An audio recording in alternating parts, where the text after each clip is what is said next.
ಎಲ್ಲರಿಗೂ ನವರಾತ್ರಿ ಹಬ್ಬದ ಶುಭಾಶಯಗಳು. ನಾನಿದ್ದೀನಿ ನಿಮ್ಮ ಅರುಣ್. ಮಾತೆ ದುರ್ಗಾ ಮಾತೆಯ ಒಂದೊಂದು ಅವತಾರವನ್ನು ಪ್ರತಿ ದಿವಸ ನಾನು ನಿಮಗೆ ಯೂಟ್ಯೂಬ್ ಮುಖಾಂತರ ಹೇಳ್ತಾ ಇದ್ದೀನಿ. ನವರಾತ್ರಿಯ 9ನೇ ದಿವಸದಲ್ಲಿ ಒಂದೊಂದು ಅವತಾರವನ್ನು ನಾವು ಕೇಳ್ತಾ ಇದ್ದೀವಿ.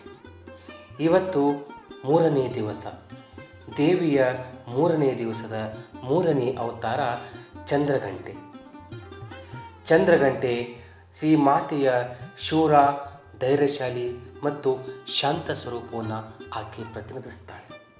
ದೇವಿಯ ಶಕ್ತಿ ಎಂಥದ್ದು, ಆಕೆ ಶಾಂತಳು ಹೌದು, ದುರ್ಗೆಯೂ ಹೌದು. ಕೊನೆಯವರೆಗೂ ನೋಡಿ. ತಾಯಿ ದುರ್ಗಾ ಮಾತೆಯ ಈ ಕತೆ ಬಹಳ ಸುಂದರವಾಗಿದೆ. ಚಂದ್ರಘಂಟೆಯ ಕಥೆಯನ್ನು ಹೇಳ್ತೀನಿ. ಆಕೆಯ ಆಧ್ಯಾತ್ಮಿಕ ಮಹತ್ವ ಮತ್ತು ಹೇಗೆ ಆಕೆ ತನ್ನ ಜೀವನದಲ್ಲಿ ತನ್ನ ಶಕ್ತಿಯನ್ನು ಉಪಯೋಗಿಸಿ ಜಗತ್ ಕಾರ್ಯವನ್ನು ಮಾಡಿದಳು. ನಿಮ್ಮಲ್ಲಿರ್ತಕ್ಕಂಥ ದುಷ್ಟ ಶಕ್ತಿಗಳು, ನಿಮ್ಮ ನಕಾರಾತ್ಮಕ ಭಾವನೆಗಳು ಹಿಂದೆ ಸರಿಯುವುದಕ್ಕೆ ಚಂದ್ರಘಂಟೆಯ ದಿವ್ಯ ಶಕ್ತಿಯೊಂದಿಗೆ ನಮ್ಮ ಇವತ್ತಿನ ಜೀವನವನ್ನು ನಾವು ಪ್ರಾರಂಭಿಸಲೇಬೇಕು. ದೇವಿ ದುರ್ಗಾ ಮಾತೆಯ 3ನೇ ಸ್ವರೂಪವೇ ಈ ಚಂದ್ರಘಂಟೆ. ಚಂದ್ರ ಅಂದರೆ ಚಂದಿರ, ಗಂಟೆ ಅಂದರೆ ಗಂಟೆ. ಆಕೆಯ ನೇತ್ರದ ಮೇಲಿರುವ ಅರ್ಧ ಚಂದ್ರವು ಆಕೆಯ ಶಕ್ತಿಯ ಸಂಕೇತವಾಗಿದೆ, ಜಾಗೃತಿಯ ಪ್ರತೀಕವಾಗಿದೆ. ಪಾರ್ವತಿ ದೇವಿಯು ಶ್ರೀ ಶಿವನ ಜೊತೆ ವಿವಾಹ ಮಾಡಿಕೊಂಡ ನಂತರ ತನ್ನ ಶಕ್ತಿಯನ್ನು ತೋರಿಸಲು ಅವಳು ಚಂದ್ರಘಂಟೆಯ ರೂಪಕ್ಕೆ ಬದಲಾಗಿ ಈ ರೂಪದಲ್ಲಿ ಅವಳು 9 ಹಸ್ತಗಳಲ್ಲಿ ವಿವಿಧ ಆಯುಧಗಳನ್ನು ಹಿಡಿದು ಸಿಂಹದ ಮೇಲೆ ಕುಳಿತು ದುಷ್ಟರನ್ನು ನಾಶ ಮಾಡಲು ಸಿದ್ಧಳಾಗಿರುತ್ತಾಳೆ. ಪುರಾಣದ ಪ್ರಕಾರ ಮಹಿಷಾಸುರನನ್ನು ನಾಶ ಮಾಡುವಾಗ ದೇವಿಯು ಈ ರೂಪವನ್ನು ಧರಿಸಿರುತ್ತಾಳೆ.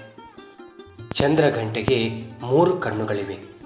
ದುಷ್ಟರನ್ನು ನಾಶ ಮಾಡುವಾಗ, ದುಷ್ಟರನ್ನು ಸಂಹರಿಸುವಾಗ 3ನೇ ಕಣ್ಣನ್ನು ತೆಗೆದು ಅದರಿಂದ ಬೆಂಕಿಯನ್ನು ಸೂಚಿಸಿ ರಾಕ್ಷಸರ ಸಂಹಾರ ಮಾಡಿದಂಥ ಕಥೆ ಇದೆ.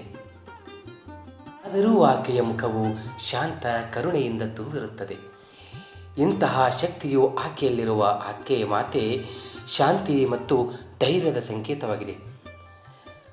ಅದೇ ರೀತಿ ನಾವುಗಳು ಕೂಡ ಯಾವಾಗಲೂ ಅವಳಿಂದ ಕಲಿಬೇಕಾದಂಥ ಮುಖ್ಯ ಪಾಠವೆಂದರೆ ಎಷ್ಟೇ ಕಷ್ಟವಿರಲಿ, ಎಷ್ಟೇ ನೋವಿರಲಿ, ನಾವು ಶಾಂತಿಯಿಂದ ಮತ್ತು ಧೈರ್ಯದಿಂದ ಇರಬೇಕು.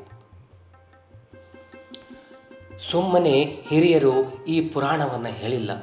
ಪ್ರತಿಯೊಂದು ಪುರಾಣ ಕಥೆ, ದೇವಿಯ ಅವತಾರಗಳಲ್ಲಿ ನಮ್ಮ ಜೀವನದಲ್ಲಿ ನಾವು ಸಕಾರಾತ್ಮಕವನ್ನು ಭಾವನೆಯನ್ನು ಮತ್ತು ಜೀವನದಲ್ಲಿ ಒಳ್ಳೆಯತನವನ್ನು ಅಳವಡಿಸಿಕೊಳ್ಳುವಂಥ ವಿಷಯಗಳಿರುತ್ತವೆ.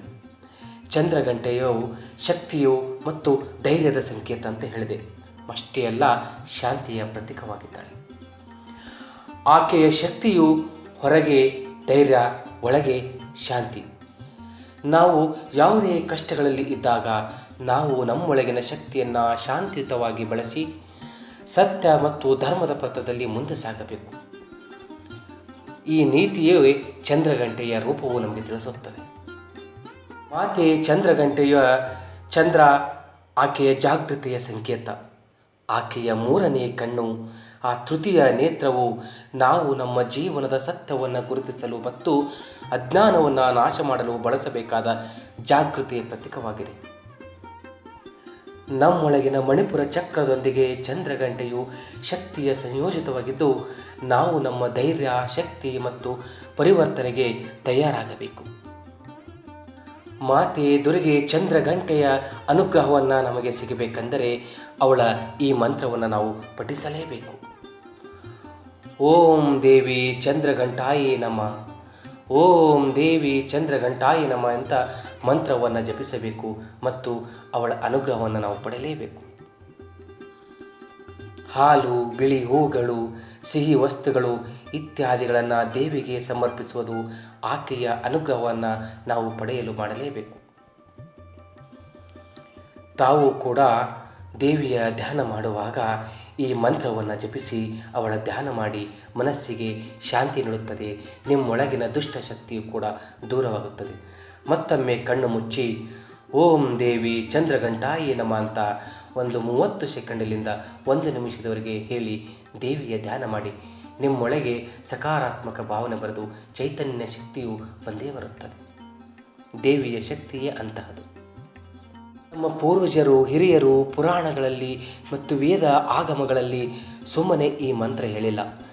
ಜೀವನದಲ್ಲಿ ಸಾಧನೆ ಮಾಡಬೇಕು, ನಾವು ಏಕಾಗ್ರತೆಯಿಂದಿರಬೇಕು, ಛಲದಿಂದ ಬದುಕಬೇಕು ಅಂದರೆ ನಮ್ಮ ಮನಸ್ಸು ಶಾಂತವಾಗಿರಬೇಕು. ಮನಸ್ಸು ಶಾಂತವಾಗಿರಬೇಕಂದ್ರೆ ದೇವಿಯ ಈ ಮಂತ್ರಗಳನ್ನು ನಾವು ಜಪಿಸಿ ಧ್ಯಾನ ಮಾಡಬೇಕು. ಅದಾವುದೋ ಶಕ್ತಿ ನಮ್ಮೊಳಗೆ ಸೇರಿ ಅದಾವುದೋ ಅದ್ಭುತವಾದ ಕಾರ್ಯವನ್ನು ತಾನಾಗಿಯೇ ಮಾಡಿಸುತ್ತದೆ. ಕೇವಲ ನವರಾತ್ರಿ ಸಮಯಕ್ಕೆ ಮಾತ್ರ ಚಂದ್ರಘಂಟೆಯ ಶಕ್ತಿಯನ್ನು ಮತ್ತು ಈಕೆಯ ಪೂಜೆಯನ್ನು ನಾವು ಮಾಡಬೇಕೆಂದಿಲ್ಲ. ಪ್ರತಿ ದಿವಸವೂ ನಾವು ಆಕೆಯ ಶಕ್ತಿಯನ್ನು ನಮ್ಮ ಜೀವನದಲ್ಲಿ ಅಳವಡಿಸಿಕೊಳ್ಳಬೇಕು. ಪ್ರತಿನಿತ್ಯ ಜೀವನದಲ್ಲಿ ಎದುರಿಸುತ್ತಿರುವ ಸಂಕಟಗಳನ್ನು ನಾವು ಹೇಗೆ ಎದುರಿಸುತ್ತೀವಿ? ಆ ಎದುರಿಸುವಿಕೆಗೆ ಸರಿಯಾದ ನಮಗೆ ಉತ್ತರ ಅಂದರೆ ದೇವಿಯ ಚರಿತ್ರೆಯಲ್ಲಿ ನಮಗೆ ಸಿಗುತ್ತದೆ. ಆಕೆಯೇ ಒಬ್ಬ ಹೆಣ್ಣು. ಆ ದೇವಿಯು ಎಂತಹೇ ಕಷ್ಟ ಇರಲಿ, ಎಂಥವೇ ದುಷ್ಟ ರಾಕ್ಷಸರು ಬರಲಿ, ಅವಳ ವಿರುದ್ಧ ಹೋರಾಡಿ ಜಯವನ್ನು ಸಾಧಿಸುತ್ತಾಳೆ. ಇದು ನಮ್ಮ ಸಂಸ್ಕೃತಿ. ಆ ಹೆಣ್ಣು ಕೂಡ ಧೈರ್ಯದಿಂದ ಬದುಕಿ ಸಾಧಿಸಿ ತೋರಿಕೊಳ್ಳಲು ಪ್ರತಿಯೊಂದು ಹೆಣ್ಣು ಮಕ್ಕಳಿಗೂ ದೇವಿಯ ಕಥೆಯು ಸ್ಫೂರ್ತಿದಾಯಕ.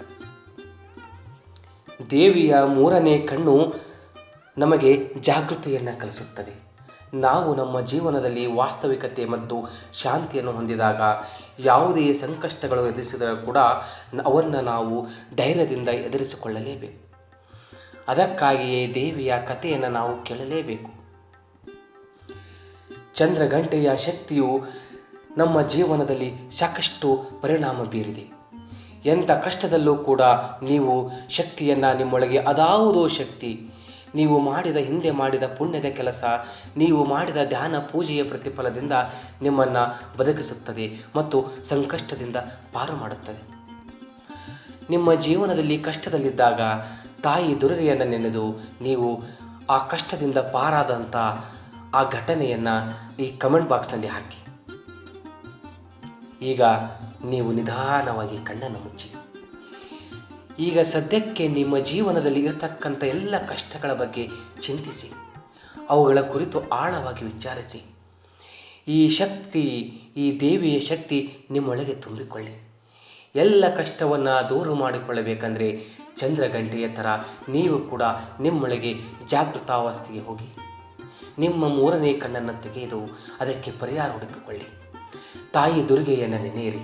ಅವಳ ಶಕ್ತಿಯನ್ನು ತಾವು ತಮ್ಮೊಳಗೆ ತುಂಬಿಕೊಳ್ಳಿ. ಧ್ಯಾನದಿಂದ ನಿಮ್ಮೊಳಗೆ ನಿಮಗೆ ಶಕ್ತಿ ಬರುತ್ತದೆ. ನೀವು ಕಷ್ಟದಿಂದ ಹೇಗೆ ಪರಿಹಾರ ಮಾಡಿಕೊಳ್ಳಬೇಕನ್ನುವ ಉಪಾಯ ಕೂಡ ನಿಮ್ಮೊಳಗೆ ಬರುತ್ತದೆ. ಅದನ್ನೇ ದಿವ್ಯ ಶಕ್ತಿ, ಚೈತನ್ಯ ಶಕ್ತಿ ಅಂತ ಹೇಳುವುದು. ಮತ್ತೆ ನಾಳೆಗೆ ದೇವಿಯ ಮತ್ತೊಂದು ಅವತಾರದ ಬಗ್ಗೆ ನಾನು ಮಾತಾಡ್ತೀನಿ. ಹಾಗೆ ನೀವು ನನ್ನ ಚಾನಲ್ ಸಬ್ಸ್ಕ್ರೈಬ್ ಮಾಡಿ, ಹಾಗೆ ಬೇರೆಯವರು ಕೂಡ ಶೇರ್ ಮಾಡಿ. ನಾನಿದ್ದೀನಿ ನಿಮ್ಮ ಅರುಣ್. ವಿಡಿಯೋ ಮುಗಿಸೋಕ್ಕಿಂತ ಮುಂಚೆ ಮತ್ತೊಮ್ಮೆ ಎಲ್ಲರೂ ದೇವಿಯ ಧ್ಯಾನವನ್ನು ಮಾಡೋಣ. ಕಣ್ಣು ಮುಚ್ಚಿ ಓಂ ದೇವಿ ಚಂದ್ರಘಂಟಾಯೇ ನಮಃ, ಓಂ ದೇವಿ ಚಂದ್ರಘಂಟಾಯೇ ನಮಃ.